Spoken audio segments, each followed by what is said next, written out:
Du coup, bonjour Marie. Je suis très contente que tu aies accepté de participer à ce projet. Et est-ce que tu peux me dire qui tu es et ce que tu fais actuellement? Oui, avec grand plaisir. Moi aussi, je suis très contente de participer à ce projet. Voilà, ça me tient à cœur de pouvoir y participer. Donc, je m'appelle Marie, j'ai 47 ans je travaille. J'ai différentes activités en fait. J'ai une activité principale et puis à côté, je fais de la photo beaucoup. Et en ce moment, je fais des petits dessins pour pouvoir publier un livre sur le parcours de l'autisme dans une famille. Voilà. Super. Et du coup, est-ce que tu as toujours, enfin, ton diagnostic, il est récent ou il est vieux ou... Alors, le diagnostic officiel, il est très récent. J'ai eu ma RQTH là au mois de janvier de cette année Ah oui. et le diagnostic enfin posé au mois de septembre 2023. Donc, il est très récent. Après, les suspicions sont très vieilles. Voilà, je pense que je me doute de mon TSA depuis que j'ai 24-25 ans à peu près. Mais comme à l'époque, on m'avait dit que ça concernait que les garçons, ben du coup, Ah oui. voilà, je dis que je pouvais pas l'être, mais oui, je me suis souvent posé la question. Et, Mais et, ça, ouais. et par rapport aux activités, enfin, comment ça... Parce que si tu t'en doutais depuis que tu étais jeune, est-ce que ça a orienté tes choix d'activité ou en fait, Alors, oui et non, en fait. Par exemple, j'ai commencé à m'en douter quand j'étais à l'université. J'ai fait un master en études européennes et j'avais un mémoire à écrire. Et en fait, je me suis rendu compte qu'à partir du moment où je m'étais plongée dans mon sujet de mémoire, qui n'était pas un sujet de grand intérêt pour l'opinion, enfin voilà, tu sais, pour la vie sociale. C'est quand même un sujet un peu de niche. Et à partir du moment où je me suis plongée dans mon sujet, je crois que c'était quand même début des années 2000, hein, ça remonte il y a quelques années, je me suis rendu compte en fait que j'étais tellement bouillonnante dans ce sujet que j'avais plus que ça à penser tout le temps.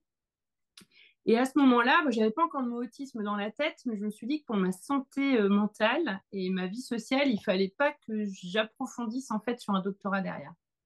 Parce que sinon, j'allais complètement me couper du monde et j'allais devenir ce que je voulais pas être. Et ça allait être difficile. Et après, j'ai occupé plusieurs fonctions. Donc, j'ai travaillé à l'étranger, j'ai travaillé dans trois, quatre, trois pays, quatre pays à l'étranger. ah, génial. Pas très loin, hein. J'ai travaillé en Angleterre, j'ai travaillé en Allemagne, et j'ai fait mes études en Belgique, j'ai travaillé en Belgique et après j'ai travaillé au Luxembourg. Et voilà, une grande passion pour les langues étrangères, ça m'a servi pour mes études. Et pareil, je savais pas encore que c'était un TSA à ce moment-là, mais voilà, le besoin à chaque fois de découvrir un nouveau truc et de se plonger dedans. Et puis après, j'ai occupé une fonction pendant 15 ans qui m'a beaucoup intéressée au tout début, puis je me suis vite lassée. Et en fait, c'est à partir de ce moment-là où j'ai commencé à me poser des questions, à essayer de comprendre pourquoi tout le monde me disait que j'étais instable et pourquoi je n'arrivais pas à me satisfaire de ce que j'avais en fait, parce que j'avais un super poste au Luxembourg. Mais moi, je m'ennuyais. Je m'ennuyais et j'étais tout le temps obligée de faire deux, trois trucs en même temps, quoi. Et donc, c'est ce qui, en fait, c'est pas le TSA, c'est pas ce qui m'a guidée pour occuper mes fonctions, mais c'est plutôt ce qui m'a guidée pour les arrêter. Oui. C'est l'ennui qui se met en place très rapidement et au bout d'un moment, j'ai l'impression que c'est une question de survie, quoi, comme un poisson qui a plus d'oxygène dans son bocal. Je me dis, faut que je m'en aille, en fait. Et donc, du coup, hop, je fais une autre formation, un nouveau diplôme et hop, je fais autre chose. Donc voilà, j'ai tendance à cumuler un peu les formations et les diplômes. Ouais, mais du coup, tu as fait plein de choses différentes.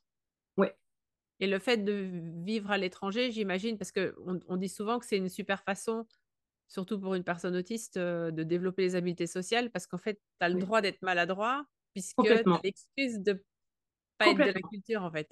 complètement. Ah, je sais pas Et si j'ai bien ouais. expliqué, mais tu vois Si, l'idée. si, si, si, non, mais c'est exactement ça. C'est exactement ça. Et oui, oui, quand t'es à l'étranger, en fait, on t'excuse plus facilement tes faux Oui. pas. Voilà, parce qu'on va se dire que c'est culturel, que t'as pas compris, ou t'as pas bien compris l'allusion, qu'il te manquait du vocabulaire. Enfin voilà, c'est beaucoup plus facile de survivre en milieu normaux, en milieu hostile à l'étranger, en fait. Parce que, Plus, tu peux dire quand t'as pas compris. Enfin, tu passes pas pour. oui, oui, oui, puis Ouais, t'es toujours la juste petite pour un française, étranger. quoi. Enfin, moi, pour mon cas, j'étais toujours la petite française, quoi. Ah, mais oui, mais c'est vrai que c'est la française, voilà. C'est l'autiste, non, c'est la française, quoi. Donc, voilà. Les Français sont connus pour avoir un tempérament un peu impulsif, donc le fait que je puisse être un peu impulsif parfois, ça choquait pas forcément. Enfin, voilà. C'est le côté français, ça. Puis je suis d'origine italienne, donc ça expliquait pas mal de choses, quoi. Ça a permis de camoufler. Mais après, quand on est rentré en France en 2004, bah, il y a eu le choc culturel à l'inverse, celui dans l'autre sens. Ça a été moins facile à gérer et c'est là où j'ai décidé d'entamer toute la procédure de diag. Puis j'avais mes enfants surtout. Voilà. Et du coup, actuellement, tu as plusieurs occupations et tu t'organises comment dans une journée ou dans une semaine si tu L'organisation, t'organises. c'est pas. Alors, je suis très contente d'avoir lu récemment que TSA et TDAH vivent ensemble. Oui, Voilà, ils sont concomitants. Voilà, les dernières études montrent qu'ils sont concomitants et ça me soulage parce que du coup, j'ai plus besoin de choisir est-ce que je suis TSA ou est-ce que je suis TDAH. oui. Je peux être les deux en fait. Oui, oui, c'est un profil spécifique en plus. C'est pas les mêmes. Enfin, c'est pas les mêmes gens. C'est ça, c'est ça. Donc voilà. Donc nous à la maison, on est tous les types possibles de TSA. Hein. Donc c'est très fun. Donc l'organisation, c'est pas forcément ce qui va me définir. Voilà. Je fonctionne par gestion de la frustration, on va dire. C'est que quand j'ai une idée en tête, comme là en ce moment je fais mes petits dessins pour mon livre, c'est très très difficile pour moi d'aller faire autre chose, donc le côté très TSA. Donc quand je suis focus sur mon truc, je suis focus sur mon truc, mais j'ai quand même des obligations professionnelles et familiales. Oui. Donc il faut arriver à utiliser, je me fixe des horaires en fait. Je me dis là à 10h30, t'as fini. Bon, ça dépend toujours un peu, Oui. mais voilà. Mais je me dis à 10h30, t'as fini. À T'as 10h30, fini de faire le truc, ton intérêt spécifique, c'est ça? Ou c'est t'as ça. fini Même si tout? mon petit dessin n'est pas fini, ben, je me dis, c'est pas grave. Parce que j'ai 47 ans et que j'arrive à avancer. C'était il y a quelques années, je me serais mise en retard parce qu'il fallait absolument que je termine mon truc, quoi. Oui. Voilà. Donc l'organisation est pas simple. Ensuite, si j'essaie d'organiser des tranches horaires, donc les temps où je travaille, les temps où je cuisine, les temps où je suis avec les enfants, et puis le moment où moi je vais pouvoir me mettre, j'ai un endroit dédié là pour faire mes dessins et d'autres trucs que j'aime bien faire là, mes photos, ou je fais du cyanotype. Enfin, le cyanotype, c'est un procédé photographique, mais bon, on va pas s'étendre dessus maintenant. Voilà, mais bon, quand je suis sur mes trucs créatifs, j'ai un endroit bien spécifique et j'ai un rituel Ah ouais, de début et de fin. génial.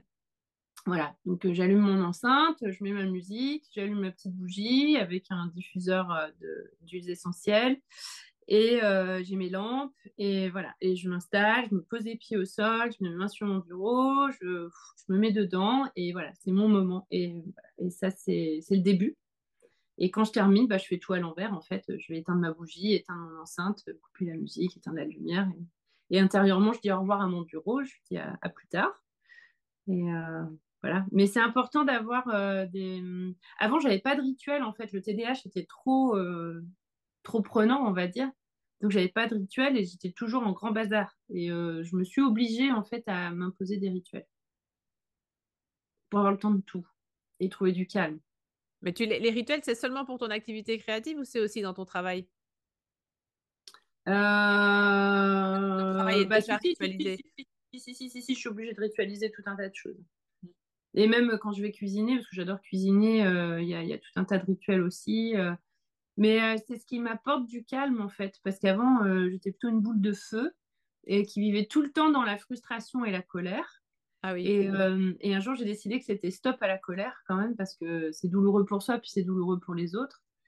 Donc il a fallu trouver des clés en fait pour désamorcer toute cette colère. Ah oui, donc du coup, tu as mis tous les rituels, ça doit stabiliser, ça doit introduire de la prédictabilité. Et du Oui, coup, oui, quand oui, tu oui, penses, ça oui, doit oui, te oui. détendre, non? Ça me détend et puis aussi quand tu es dans des moments de la journée qui sont moins sympas, j'arrive à visualiser le moment où à 18h30 je vais être à mon bureau et où je vais pouvoir me détendre et après où je vais penser ce soir à 21h, bah, je vais être avec mon tricot, ma super série et du coup, je vais être bien et je suis contente, quoi. Mm. C'est génial. Et ça permet de tenir un peu dans les moments moins faciles. Et tu travailles en présentiel ou en En présentiel à distanciel? temps partiel. D'accord. Voilà. Je j'ai pas la capacité, je n'ai plus la capacité à travailler à temps plein. Plus jeune, dans l'autre activité que j'avais avant, je faisais largement plus qu'un temps plein parce que j'étais cadre. Et je me suis cramée, en fait, j'ai fait un burn-out. Oui, Un ça gros. c'est visiblement le problème. On en parlait avec Ouais. d'autres. Bah oui, ça a été vraiment le premier gros. Alors, il y a eu des alertes avant que j'ai pas du tout entendu ni écouté. Et en fait, c'est grâce au burn-out que j'ai pu me pencher sur le TSA. Mm. Parce que j'ai eu besoin de comprendre pourquoi je me suis retrouvée comme ça. En fait, j'étais une boule de feu, tout le temps hyper dynamique, tout le temps optimiste, tout le temps rigolote. Enfin, voilà, une extravertie plus. Avec des gros moments de down hein, quand même. Hein. J'ai jamais été au top tout le temps. Mais voilà, avec beaucoup de up and down. Et ce que je connaissais pas, les meltdowns, j'en faisais souvent, mais je savais pas que c'était ça. C'est là où je me posais la question sur l'autisme, parce que j'avais besoin de me recroqueviller et de me balancer, en fait. Et je trouvais que c'était pas normal. Enfin, je me trouvais pas normal dans ces moments-là, mais bon. Voilà.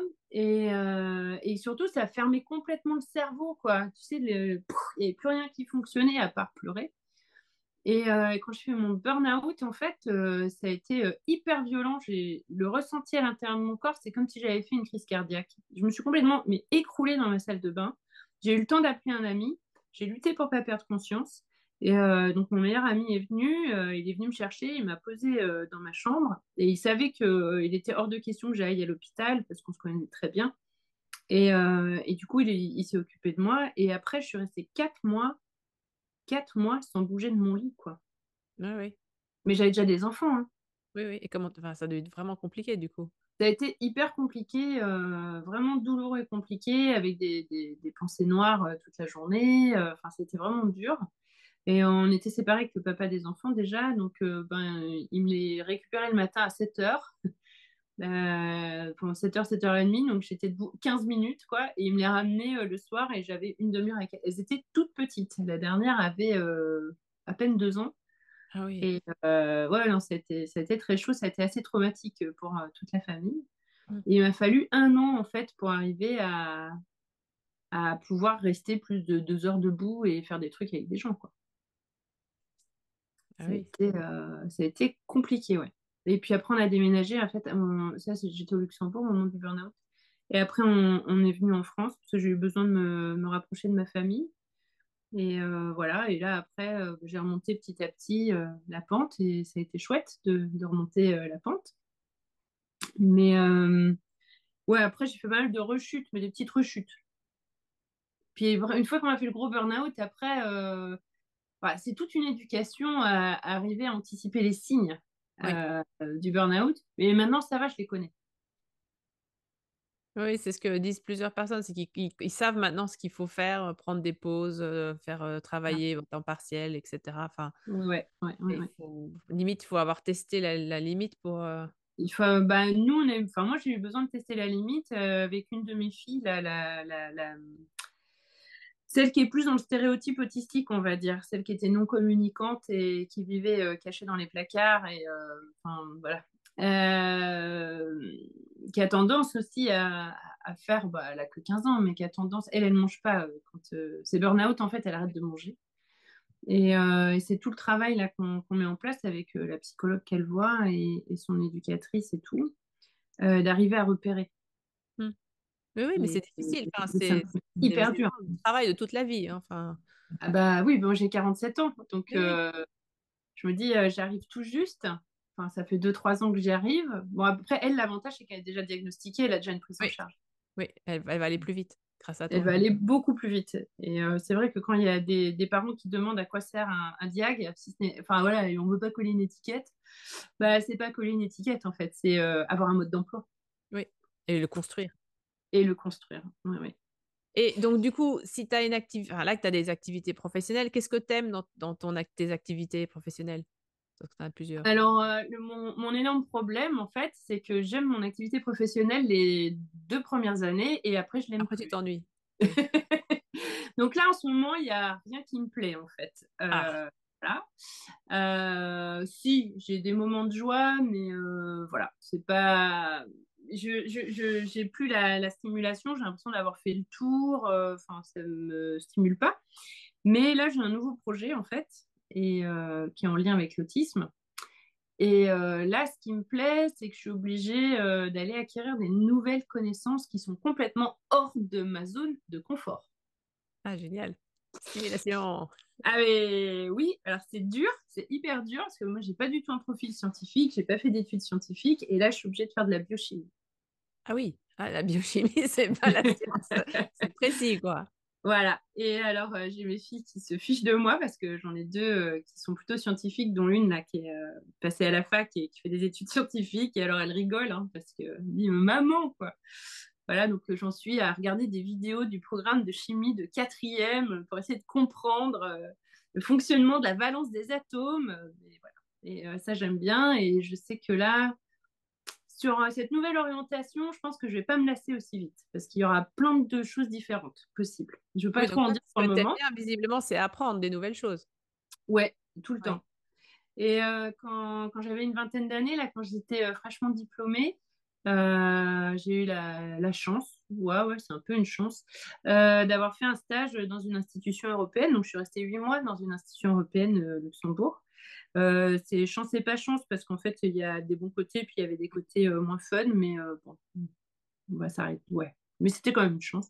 Et l'un de mes, enfin, le directeur de cabinet pour lequel je travaillais, en fait, il était dans le Guinness Book des records avec 56 diplômes à l'époque. Et là, je me Un suis autre dit, suspect. waouh! Ouais. Non, mais en fait, à cet âge-là, je me suis dit, mais oh, c'est génial, en fait. Ça veut dire que le master que je viens d'avoir là, c'est C'est le pas le premier. dernier, quoi. Oui. Tu vois, ça m'a ouvert une porte, mais énorme. Et après, quand j'étais au Luxembourg, j'ai fait des petites formations ponctuelles. Je me souviens, j'étais assez consommatrice de formation, mais pas forcément diplômante. Et depuis qu'on est arrivé en France, bah, en fait, j'enchaîne. Voilà. Donc, en fait, c'est presque ton intérêt, un des intérêts, non? Ça fait partie d'un de mes intérêts spécifiques, ouais. Ouais, Ouais. des formations. Et là, je m'engage dans une voie où je sais qu'après, je vais pouvoir être en formation tout le temps aussi. Parce que ça va être un domaine bah, qu'à partir du moment où tu touches à la profession de santé et à la prise en charge de l'autre, ça aura un lien avec l'autisme, hein, forcément. Bah, après, on peut être en formation et tout le temps apprendre et rencontrer des nouvelles personnes et ça, c'est chouette. Ah oui, ça c'est sûr. Et puis tu es obligé d'apprendre parce qu'entre la théorie et la pratique, C'est ça, c'est ça. Et puis au niveau de l'autisme et du TDAH, j'ai l'impression qu'on commence tout juste à mettre enfin les choses en lien. mm, Jusqu'à maintenant, on avait le stéréotype du garçon autiste avec trouble du comportement et déficience plus ou moins marqué. Et voilà, et on n'avait pas tout le reste du spectre. Et aujourd'hui, on commence à avoir tout le reste du spectre. On commence à avoir les filles, on commence à avoir des personnes plus calmes, des personnes moins calmes, des personnes qui s'intéressent à diverses choses. Il n'y a pas que des nerds informaticiens, il y a aussi des femmes qui cousent, qui tricotent, qui font du crochet, enfin voilà, qui font de l'aquarelle. Enfin, le spectre, en fait, on est en train de le visibiliser et on est en train de mettre en lien de plus en plus le TDAH avec le TSA et on voit que là où on regardait les choses dans un angle, oui, et ben maintenant on commence à comprendre que c'est peut-être le TSA et le TDAH qui sont à l'origine du truc. oui, oui, oui. Tu vois, là, si on prend bah, les troubles alimentaires, on commence à apercevoir qu'en fait, c'est pas forcément une explication psychanalytique, c'est peut-être aussi lié à Oui, à ça. un TSA, voilà, Oui, ou un TDAH. oui, oui, oui. Et puis c'est sensoriel. Enfin, il y a beaucoup d'éléments Mais c'est sensoriels. ça, que c'est sensoriel et c'est pas juste une analyse d'absence du père ou de. Non, mais ça, c'est des mythes et légendes Oui, mais qui de perdure Charlotte. encore, qui perdure encore. Oui, oui. Et malheureusement, qui perdure encore. Donc C'est voilà. sûr. Mais je trouve ça passionnant parce que j'ai l'impression qu'on commence tout juste à mettre en lien là. Mm. Qu'on est aux prémices de quelque chose de nouveau en fait pour l'autisme. Oui, et puis moi, mine de rien, le fait que une partie des gens les plus riches du monde soient autistes, genre Elon Musk, Oui, Zuckerberg, je pense que ça contribue quand même au fait qu'il y a pas mal d'intérêt sur la question. Enfin, je veux dire, il y a quand même eu, pour cette catégorie-là d'autistes, qui ne représente pas tous les autres, mais finalement, oui. je pense qu'il donne de la visibilité et donc, quelque part, je Bah, pense que ça fait oui, oui, avancer aussi les choses. il donne de la visibilité. Après, pour moi, l'écueil, c'est que quand tu es diagnostiqué jeune, avec une efficience intellectuelle plutôt importante, Oui, c'est sûr. ça donne des rêves qui sont pas Oui, forcément atteignables.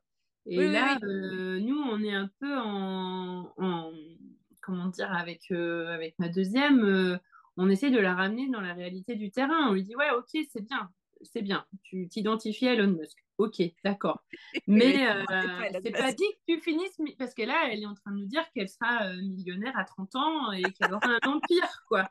Et j'ai peur du burn-out derrière, quoi. Oui, oui, oui. Ou de la dépression à 30 ans, Oui. que tout s'écroule, en fait, qu'elle se dise, mais non, mais j'ai raté ma vie.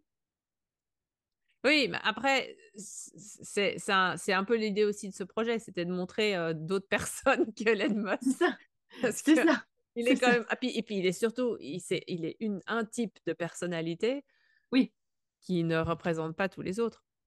non, Mais non. donc Comme toi, quand. Sheldon Cooper, enfin, moi, Oui, j'adore Big Bang Theory, mais je me reconnais dans Sheldon Cooper. Hein. It's my spot. Moi, j'ai mon endroit, quoi. Voilà. Mais je m'assimile pas trop à lui non plus, quoi. oui.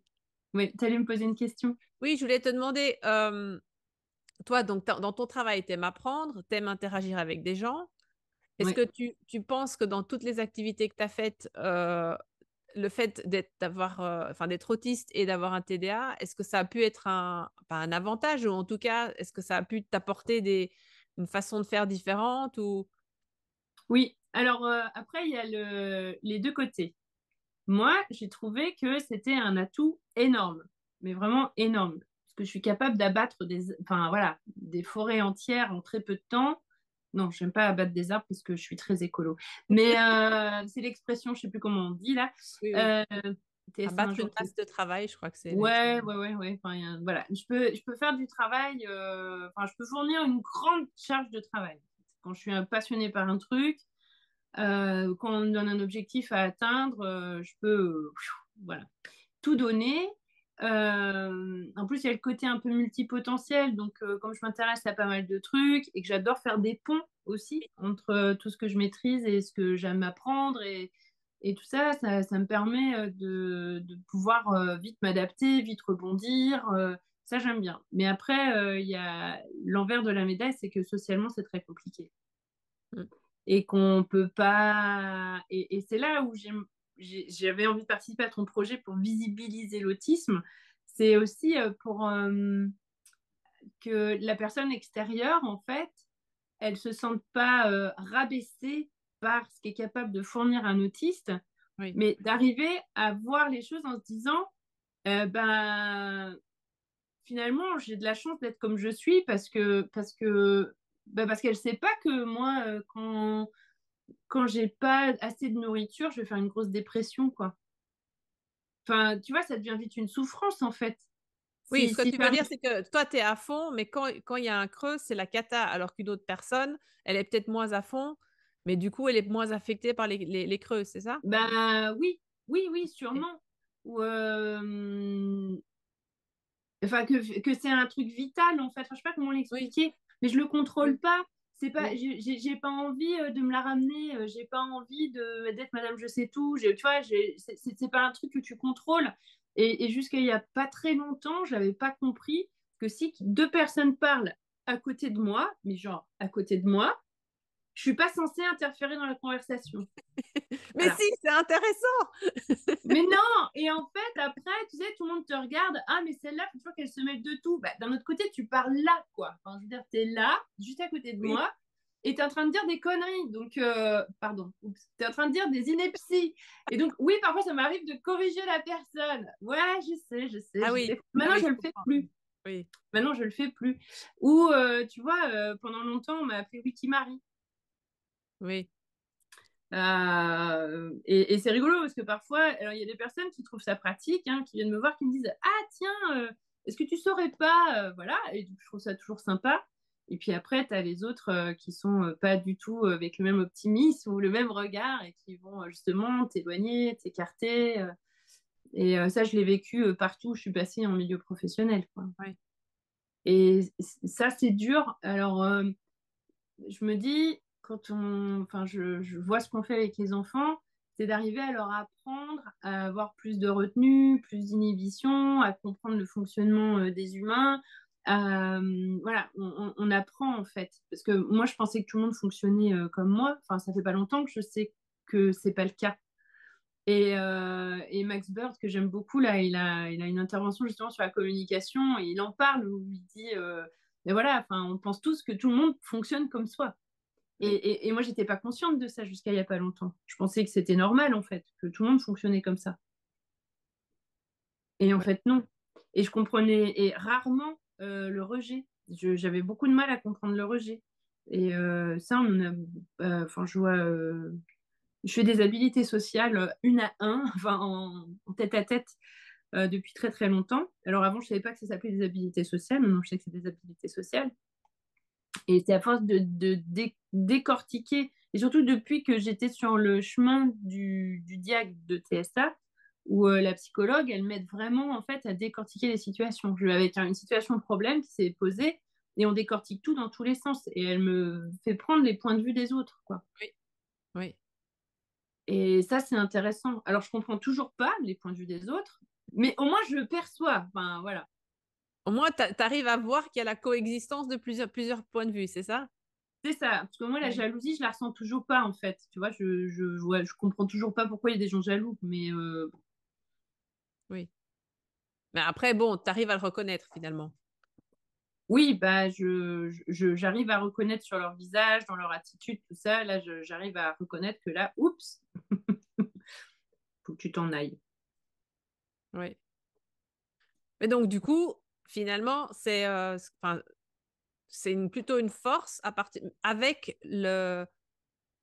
moment où tu peux travailler l'aspect social. Une fois que tu as conscience des contraintes Oui, sociales, oui, finalement, c'est là où ça devient vraiment intéressant parce que tu c'est arrives ça. à combiner ta force et à compenser C'est ça, c'est ça. À partir du peut te moment mettre où en tu es difficulté. moins un bulldozer, en fait. Voilà. À partir du moment où tu arrives un petit peu à regarder un peu autour de toi et à voir qu'il y a d'autres gens qui fonctionnent pas comme toi. Parce que c'est un peu le côté TSA, c'est un peu de OK, je sais, on y va. Et puis, ah, vous n'avez pas suivi, les gars, là. Mais enfin, Mais enfin, comment ça, je vais trop vite? Mais non, je vais pas trop vite. Vitesse de croisière. Mais oui, et tu vois, ce regard-là, enfin, ce que je te disais tout à l'heure, quand tu es la personne qui est un peu plus moins rapide ou qui va moins vite dans ce qu'elle fait, plutôt que d'être jaloux de celui qui va plus vite, de se dire, bah, en fait, si elle va à cette vitesse, c'est parce qu'une autre vitesse ne peut pas lui aller. Et peut-être que ça lui fait, peut-être que c'est douloureux d'aller moins vite, quoi. oui. Et enfin, Oui, ou peut-être que, enfin, je sais que je connais d'autres personnes, ils peuvent aller super vite sur certaines choses et puis mettre leurs chaussettes ou faire leurs courses, enfin, oui, c'est et ça va ultra prendre compliqué, trois quoi. plombes. Oui, non, mais je suis d'accord avec toi. Je suis d'accord avec toi. Mais Les et clichés c'est du scientifique, tu sais, de oui, l'universitaire. Mais c'est vraiment, enfin, je pense qu'il y a plein de personnes comme ça c'est toujours le paradoxe. Et ça se voit pas forcément dans mais non, l'entreprise. mais non, ça se voit pas. En fait, parce que quand tu es TSA, tu vas quand même pas aller exercer une profession qui est à l'opposé de tes centres d'intérêt. Enfin, Vaut on mieux est, éviter, oui. on est pas toujours malin, mais enfin, il y a quand même des trucs qu'on essaie d'éviter. Donc en général, on va quand même dans un truc qu'on maîtrise et qu'on aime bien et qui nous fait plaisir. Et c'est vrai qu'on va être super rapide pour faire tout un tas de choses. Mais après, enfin, ce qui relève du quotidien, enfin, bah, tu vois, moi, je regarde jamais le cartable des enfants, quoi. Enfin, ou je suis toujours à la ramasse pour en mettre les chèques pour les sorties scolaires. Enfin, je suis classée dans la rubrique des mamans qui s'en fichent, quoi. Enfin, tu vois, parce que je suis pas du tout, je regarde pas les devoirs, je vais pas. je sais pas faire, je suis pas du tout organisée pour ce qui est la gestion de la maison, je suis pas une fée du logis, ça me prend une énergie de dingue de plier deux chaussettes, enfin voilà, donc on a des piles de linge, enfin, c'est compliqué quoi. C'est très très compliqué et ça tu vois ça fait partie des trucs dont on a discuté la dernière fois avec la psychologue, c'est que elle me disait il y a des personnes pour qui faire le ménage c'est une tâche tellement simple que ça les détend. Oui. Et moi j'ai éclaté de rire. Je dis mais moi vous me demandez de faire le ménage mais c'est le truc qui va me fatiguer pour 10 jours quoi. Oui, mais c'est au niveau exécutif, c'est très compliqué, hein. Il y a énormément d'étapes. Il y a la planification, ensuite il faut être flexible, il faut savoir où quoi faire. Enfin, c'est hautement Ah compliqué oui, pour si on a des ah oui. difficultés exécutives. Ah mais complètement. Je Ouais. préfère largement me mettre sur un point de tricot complexe avec une série en anglais et un accent écossais derrière en double tâche où cognitivement il n'y a aucun problème, tu vois, nickel, que là tu me dis bah faut que tu ailles nettoyer la cuisine du sol au plafond et tout ranger les placards. Non là je vais être en PLS quoi. Ouais, ouais. Mais c'est ça qui est intéressant. Mais là, en fait, tu te connais de mieux en mieux. Donc, en fait, ce que je comprends, c'est que tu trouves plus facilement des ressources pour compenser ou pour éviter finalement. Oui, oui, oui, oui. Ou mais même juste aller faire les courses. Enfin, pour moi, c'est un truc, mais c'est. Je suis contente d'avoir. Là, on a eu notre carte, on a eu notre carte mobilité. J'ai une de mes filles et moi, avec le TDAH et le TSA et tout ça, donc on l'a. Mais déjà, ça nous enlève mais un poids de dingue, parce que j'ai dû aller expliquer à la MDPH pourquoi on avait besoin de la carte. Et c'est ce que je leur disais. Mais je suis capable de ne pas aller faire mes courses parce que je ne vais pas trouver de place pour aller me garer, quoi. Et Ah oui. l'anxiété en amont de me dire, il va falloir que je prenne la voiture. Ah bah J'adore oui. conduire. Mais bon, il va falloir que je prenne la voiture et qu'on passe du temps à chercher une place de parking, nanani, nanani, nanani, nanana. Ben, en fait, je vais rester chez moi. Ouais. Oui, c'est un Et problème. oui, et on va manger des pâtes, quoi. Et on ne sera pas allé diversifier l'alimentation parce que j'aurais pas eu l'énergie suffisante pour planifier justement le fait d'aller faire les courses. Et alors, du coup, les ressources que toi, tu utilises dans la semaine par rapport à ton activité professionnelle, on va dire, est-ce que c'est des gens, des personnes, enfin des objets ou donc tu as des routines pour pas mal de choses? Ouais. Est-ce que tu as des personnes ressources ou est-ce que c'est plus des... Oui, j'ai quelques personnes avec qui je m'entends bien et qui, ne serait-ce qu'avoir un échange de sourires, déjà, ça fait du bien. Voilà, c'est juste aller chercher le sourire. Même pas forcément aller entamer une grande conversation, mais juste aller chercher le sourire, d'être content de se voir. Après, j'essaye de valoriser au maximum les trucs positifs qui ont pu arriver au cours des moments de travail. Et tu le fais formellement, enfin genre tu te dis tous les jours ce qui s'est bien passé ou c'est juste dans ta tête au moment où ça se Non, non, passe? c'est dans ma tête. D'accord. Dans ma tête. Dans ma tête. Dans ma tête. Dans ma tête. Ouais. Beaucoup dans ma tête. Je crois que ça intéresse pas grand monde en dehors. Non, Non, non, c'est mais tu pas. sais, tu pourrais avoir à la fin de la journée ce que j'ai aimé, je sais pas, enfin, Ah oui, non, ça j'avais commencé, mais ça demande trop de rigueur. Le TDAH est trop oui, envahissant là pour le coup. ça tient 2 jours. Non, alors mes petits dessins là, parce que je me suis acheté un livre pour apprendre à dessiner et ça j'arrive à le faire régulièrement. Ça j'arrive à m'y tenir. Enfin, de moins en moins en fait là. Mais bref, enfin, Non, si, on parce va que je dire vais que passer on sur va dire d'autres que tu y arrives. dessins, mais non, non. Non, après, j'ai ma grande fille là qui vit plus à la maison cette année parce qu'elle est partie faire ses études et on s'appelle tous les jours et c'est vrai tous les jours elle me demande s'il y avait un truc sympa dans la journée, quoi. Ah oui, donc en fait, il y a une forme de routine. Ouais, et elle aussi, je lui demande s'il y avait un truc sympa dans sa journée. Et ça, c'est chouette. Mais en ressources, non, ma ressource principale, c'est de pouvoir bah, faire du centre d'intérêt spécifique le soir en arrivant à la maison. Ouais, donc le tricot, la rituel avec la bougie et le machin. Ouais, ouais, ouais, ouais, ouais. Ça, c'est vraiment super important. Ça, c'est vraiment super important. Pendant un temps, c'était d'aller marcher dans la forêt, mais là, cette année, il pleut tellement qu'on ne peut pas aller marcher dans la forêt. Ah, zut. Ouais, j'avais même lancé un podcast qui s'appelait Je marche donc je pense, où je m'enregistrais dans la forêt. Justement sur tout ce qui était neuroatypisme, découverte de soi. Et ça reprenait, mais je l'ai enlevé là parce qu'il faudrait que je fasse le tri dans le contenu, puis ça va me prendre du temps. Mais il n'est plus en ligne. Mais c'était justement surtout mon parcours d'autodiagnostic avant d'arriver à avoir le diag complet. Ouais, c'est chouette. Mm. Où je partageais pas mal d'infos. Mais après, les épisodes étaient très longs et puis il faudrait que je les reprenne en fait ou que je trouve un stagiaire un jour quand j'aurai peut-être une entreprise pour les réécouter et couper et tout ça. Parce que Ouais, parce que ça prend du temps. c'est riche, mais c'est du temps. C'est ça. Puis moi, les tâches répétitives, j'ai beaucoup de mal. Oui. Voilà. Ah, Puis me réécouter aussi, accessoirement, j'ai du mal. Donc, ah oui, aussi. Ouais, ça, c'est pas ouais. pratique. Et toi, alors, je pense que tu l'as déjà dit peut-être dans la conversation, mais s'il y avait un cliché autour de l'autisme qui t'embête le plus, ce serait lequel que tu aimerais Bah, c'est ce que je te expliquer? disais tout à l'heure, hein, c'est Oui, c'est ça. celui du garçon perturbateur, incontrôlable, et enfin voilà, nous on n'est que des filles et régulièrement, et en plus on est pour la plupart communicantes et voire très bavardes, et régulièrement en face, les réactions sont incrédules, quoi. Oui, Voilà, on me dit, mais attends, si toi t'es autiste, je suis quoi moi, quoi. oui.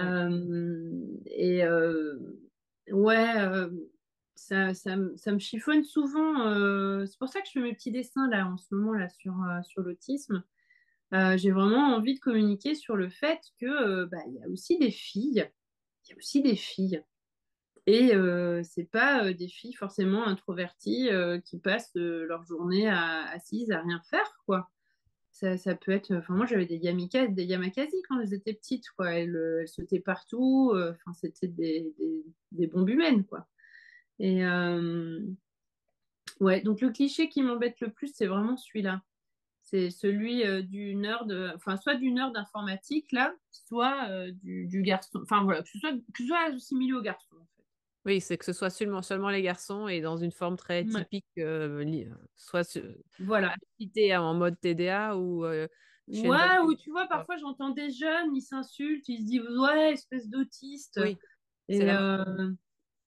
enfin voilà, ça m'arrive régulièrement d'intervenir en disant bah bon, c'est quoi pour toi un autiste? Ils sont dans les centres là où ils savent pas se tenir, ils se tapent la tête contre les murs. Alors oui, j'ai souvent envie de me taper la tête contre un mur. Ça m'arrive souvent, mais je le fais pas. Et tous les autistes ne se tapent pas la tête contre les murs, quoi. Oui, et puis en fait, ils le font parce que voilà, c'est ce qu'ils n'ont pas les conditions de vie qui font que. C'est pas Oui, tu n'es pas autiste, enfin, c'est un résultat, c'est pas un oui, besoin oui, oui, oui, oui. fondamental. Oui. Oui, oui, oui. Mais alors peut-être que parce que dans certains endroits où les jeunes sont regroupés ensemble, Oui, c'est c'est souvent celui qui a les plus gros troubles du comportement dont on va dire qu'il est autiste. oui, Et que la petite fille différente, mais chez qui ça se voit moins, on va pas forcément dire à toute la classe elle est autiste. oui, Voilà. Et ça, c'est un peu dommage. Et je vois bien que pour mes enfants, c'est compliqué de le dire en dehors de la maison. oui, oui, Et, et là où ça pourrait être une force et être dit de façon, ben, moi je suis autiste, voilà, comme je suis blonde ou je suis brune ou je suis une mm, fille, et ben en fait c'est un peu toujours sous le manteau, caché, tabou, avec la peur du regard de l'autre. Enfin, ma deuxième, quand elle a été diagnostiquée, elle en avait parlé autour d'elle et toutes ses copines ont réfuté le diagnostic. Donc, elle rentrait en larmes à la maison. Elle avait 11 ans quand elle a été diagnostiquée. Et j'ai dit, mais quoi, tes copines de 11 ans sont plus professionnelles que le neuropsy qui fait ça depuis 40 ans ou quoi, là? Donc, elle a arrêté de le dire. ouais. Ouais, et puis, mais parce que c'est le modèle médical, c'est le cliché, puis ça fait peur, et du coup, Oui, oui.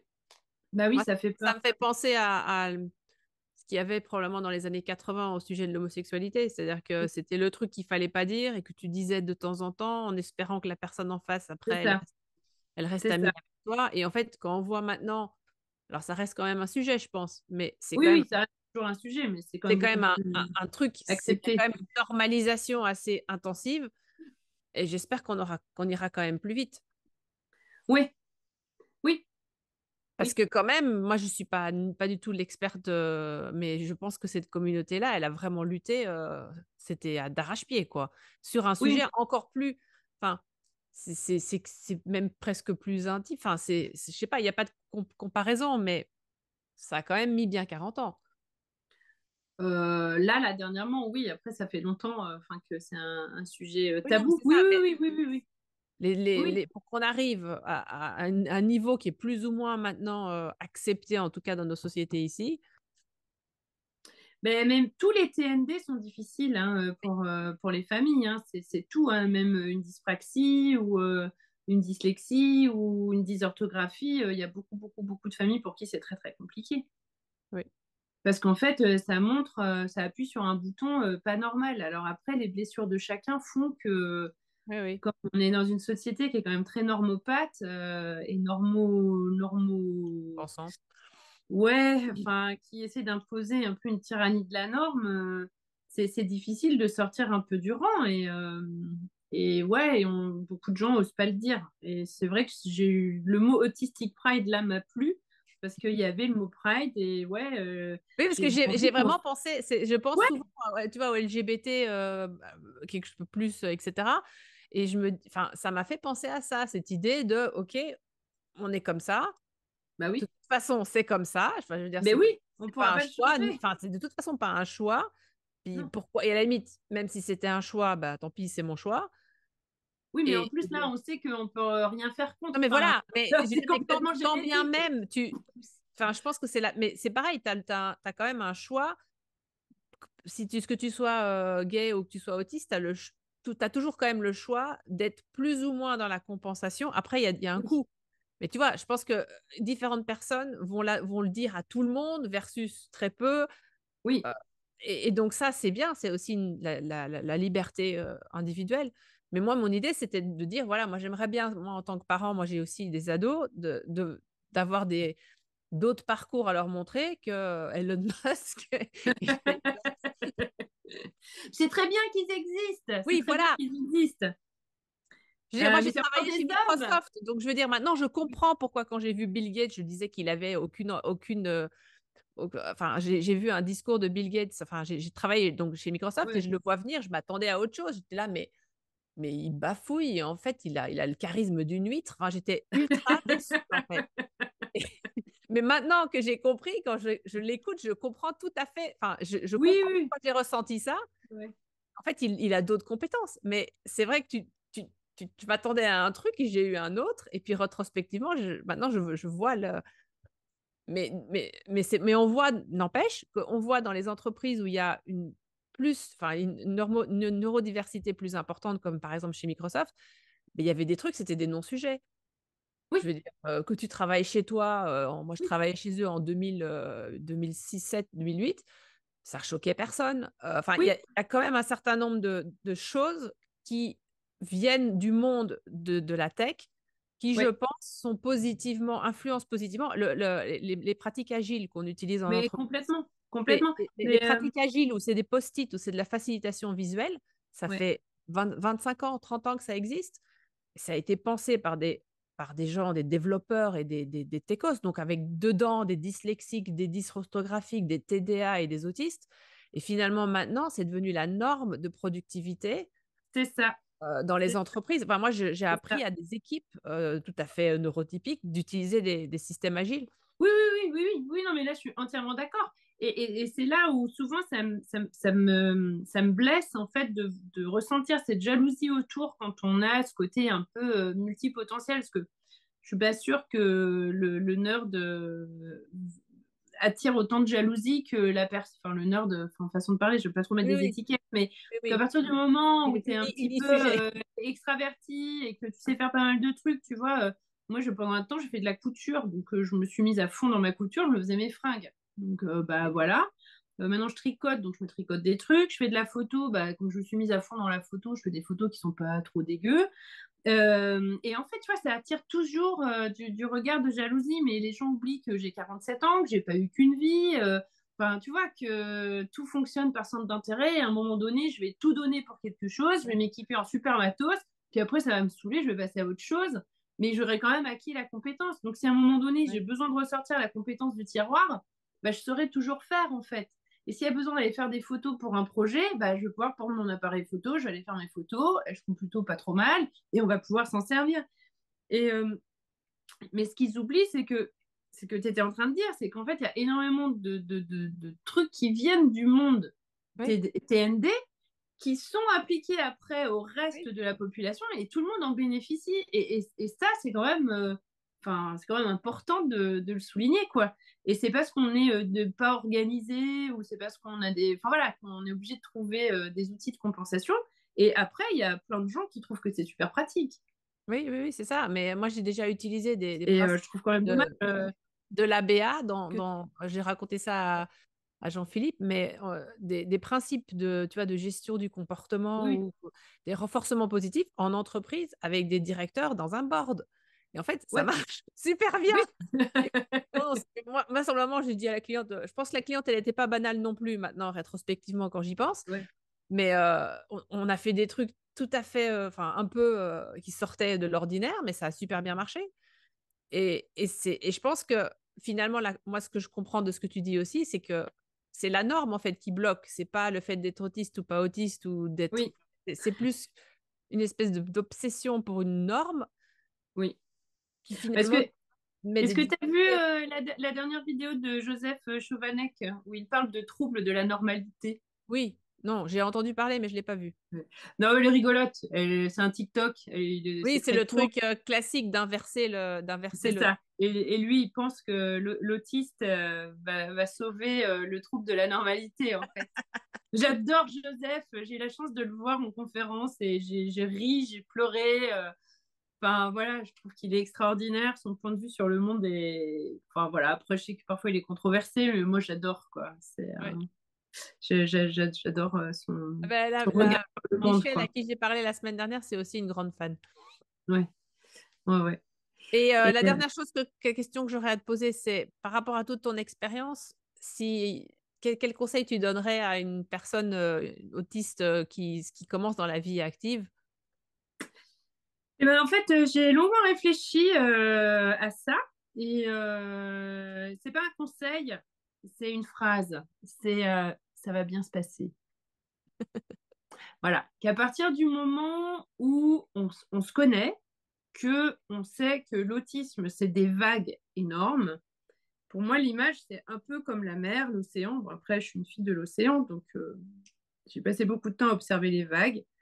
Et ben l'autisme, c'est ça, en fait. Parfois, il y a des grosses vagues avec de la tempête, puis parfois, c'est la mer calme, et puis Mm. parfois, c'est les grosses marées, parfois, c'est des petites marées, mais on reste jamais, jamais dans une situation. Et ça a été le message que le médecin, là, le généraliste qui m'accompagnait là, quand j'ai fait mon burn-out, il me voyait une fois par mois, et à chaque fois, il me disait, on reste jamais coincé dans une situation.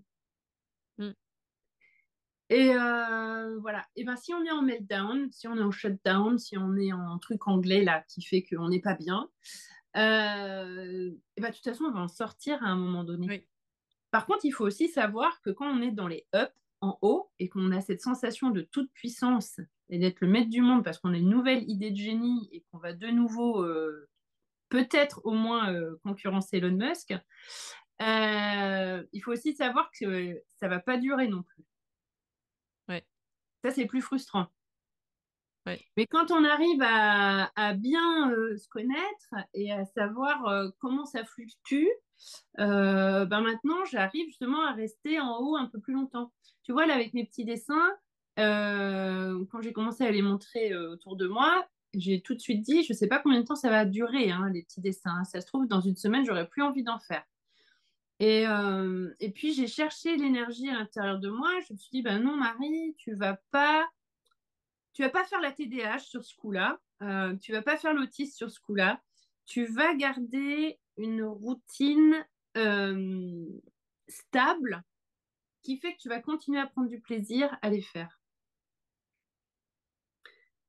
Et donc parfois, je m'empêche d'aller plus loin dans les dessins pour garder l'envie encore un petit peu Ah oui. pétillante Tu crames pas tout. et Oui. l'énergie. Je crame pas tout le potentiel tout de suite. Donc le conseil à donner en fait à un jeune, à une jeune, c'est quand tu sens là le flux là d'énergie. L'année dernière, je me suis mise dans la Horde d'Or et les grandes conquêtes mongoles. Et donc, il a fallu que je lise tout. J'ai regardé je sais pas combien de reportages. J'ai le gros bouquin qui est là. On va aller voir l'expo la semaine prochaine, à la fin de semaine à Nantes. Bref, et quand tu sens là ce truc là, que tu as ton cerveau qui toute la journée est pas là, mais il est là, tu vois, et ben d'arriver à le réguler. Oui, c'est une sorte de Euh, discipline en fait. C'est un peu, c'est de la oui, canaliser. C'est un peu comme un c'est de la cheval sauvage. canaliser. Tu, tu, C'est ça, tu... c'est ça. En fait, moi, Enfin, un arrangement. la plus grande aide dans toutes les formations que j'ai faites, la plus grande aide que j'ai trouvée, en fait, c'est le DU en neuroéducation que j'ai fait à la fac de Paris, où j'ai appris qu'en gros, alors je m'excuse Grégoire Borst si je transmets pas bien ce que j'ai appris, mais moi c'est comme ça que je l'ai gardé. C'est qu'en gros mon cerveau c'est comme un muscle. Oui, oui, oui. C'est Voilà. les sillons Et avec ce que tu renforces, c'est ça, le c'est muscle. ça. Et donc du coup, bah, le tricot, je m'y suis mise pour muscler mon cerveau. Je savais que j'avais un TDAH assez envahissant. Et donc, j'ai trouvé une activité qui soit pas trop expansive, que je puisse faire le soir à côté de mon compagnon et que je n'en mette pas partout, et qui me demande de canaliser mon énergie. Donc, tu vois, le DU, je Ouais. l'ai fait en 2021-2022, je crois. Et ben au début, j'ai passé beaucoup de temps à faire et défaire, faire et défaire. Il y a un truc que j'ai commencé 13 fois, quoi. Mais parce que j'avais cette connaissance-là du DU, de savoir que mon attention pouvait être travaillée. Et que Oui, ce n'est pas une fatalité.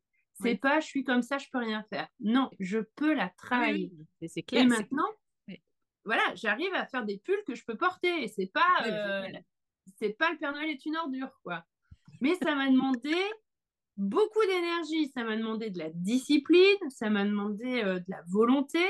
Et c'est justement en allant chercher cette discipline et cette volonté que j'arrive à garder la continuité.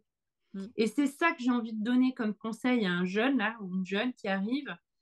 Alors ouais, quand on est TSA et qu'on a un trouble de l'attention plus ou moins avec hyperactivité, globalement, on a aussi un petit top quelque part.